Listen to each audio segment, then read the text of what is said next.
picked up Rebecca by Daphne Du Maurier because I was told that if you love Jane Eyre, you will like Rebecca. And Jane Eyre is my favorite book of all time. And after reading Rebecca by Daphne Du Maurier, I must say, I'm not disappointed.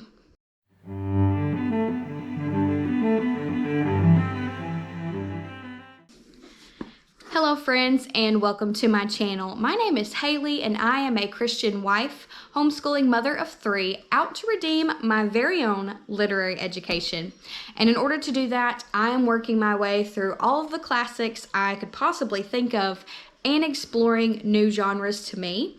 And for me, that's mystery and thriller. It's not a genre I've ever read a lot of, but I'm diving in. I read my first Sherlock Holmes. I read my first Agatha Christie, the very first book in the Miss Marple series. And because I love Jane Eyre so much, because that's my favorite book of all time, and I have heard Rebecca very often compared to Jane Eyre, I knew it was time to pick it up. And I found this gorgeous edition of Rebecca at my local used bookstore, and very, very excited about that. But if you've never read Rebecca, and this video is going to be spoiler free, so you can watch it with no worries or no fears, because this is a book you should go into blind. You don't want to be spoiled because it will ruin it for you. Now, in Rebecca, we follow a nameless heroine who is kind of poor and just regular class. There's nothing very special or remarkable about her. We are following her point of view, and she is traveling in Europe with an elderly lady as her traveling companion. And amongst her travels, she runs into Mr. Maxim de Winter, who is a very well-known, wealthy man who owns Manderley, which is this grand, beautiful estate that our lovely heroine has absolutely heard of and dreamed about. And she meets Maxim, and he quickly kind of develops an interest in her. Now, she can't really understand why. She's very young, very naive, and she's very unsure of herself. But all of those things, I think, actually Maxim finds very endearing to her. So he just sweeps her off of her feet and marries her and whisks her away to Manderley. And at this point, she is just an absolute of a dream state. She loves Maxim. She can't wait to be the mistress of Manderley. Until she gets there. She realizes that she is way out of her league, because not only does she come from a completely different wealth class, but she is going to be living in the shadow of Maxim's larger-than-life ex-wife, who is now passed away. Maxim is a widow, whose name is Rebecca.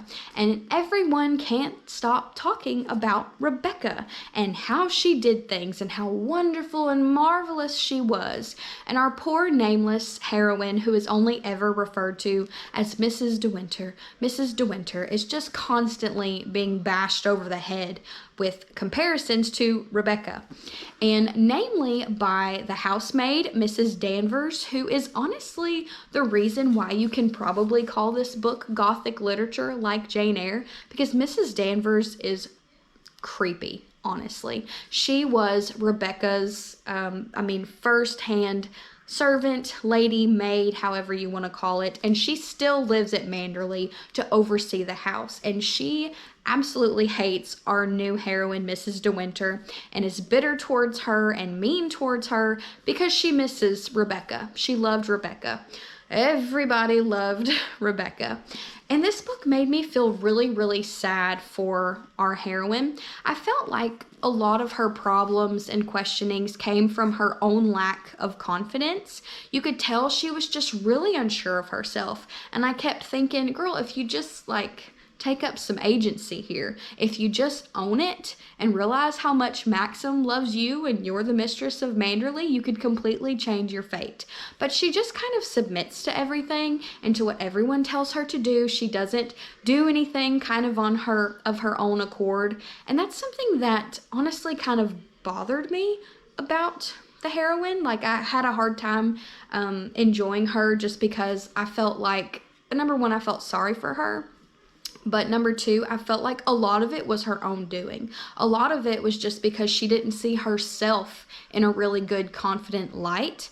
So a lot of her problems were self-created, to be perfectly honest with you.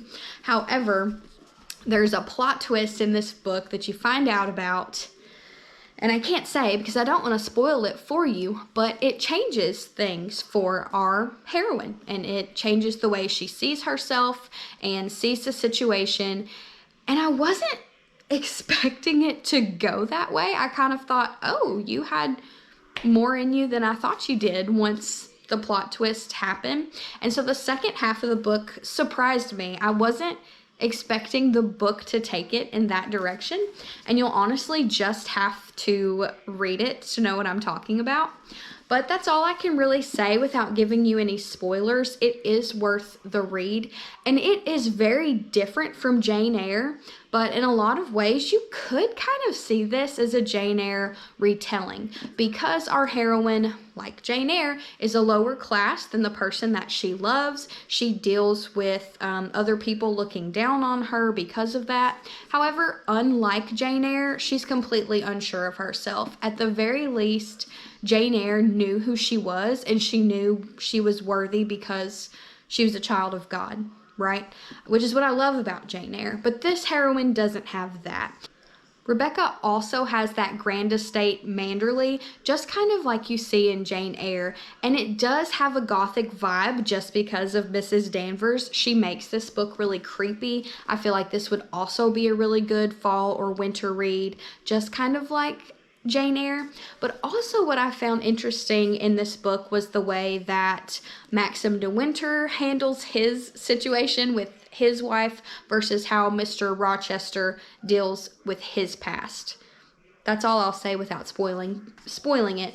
But you could look at this as sort of a really loose retelling if a couple of things were changed, and that was fun. I watched a video by Katie from Books and Things comparing Rebecca and Jane Eyre, which I loved and found really insightful and made me glad that I read this even more. But you can't watch that video.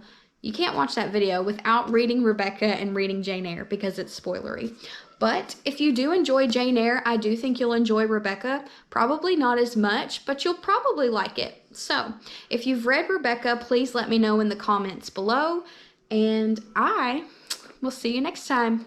Happy reading!